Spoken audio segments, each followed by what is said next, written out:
శ్రీ గురుభ్యో నమః శ్రీమాత్రే నమః. ముందుగా అందరికీ నమస్కారం అండి. మరుగుమందు ప్రయోగం. మరుగుమందు అనేది ఎందుకు పెడతారు, ఏ విధంగా పెట్టాలి, అసలు ఎలా పెట్టాలనేది ఈ వీడియోలో మీకు నేను పూర్తిగా వివరించబోతున్నాను. మన నుంచి దూరమైన వాళ్ళు కానీ, మన మాట వినని వాళ్ళు కానీ, లేదా ఎంతో సంవత్సరాలుగా నమ్మకంగా మన దగ్గర ఉండి మన మాట వినకుండా ఎదుటివార మాట వింటున్నప్పుడు ఈ మరుగుమందు అనేది పెట్టడం జరుగుతుంది.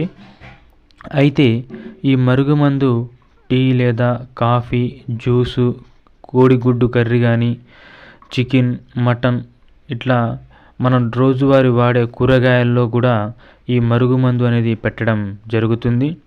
దీన్ని పెట్టిన 24 గంటల్లోనే, అంటే ఈ మరుగుమందు పెట్టిన 24 గంటల్లోనే వాళ్ళు మన వైపు రావడం, మనతోనే మాట్లాడడం, మన వైపు తిరగడం అనేది, మన దారిలో నడవడం అనేది జరుగుతూ ఉంటుంది.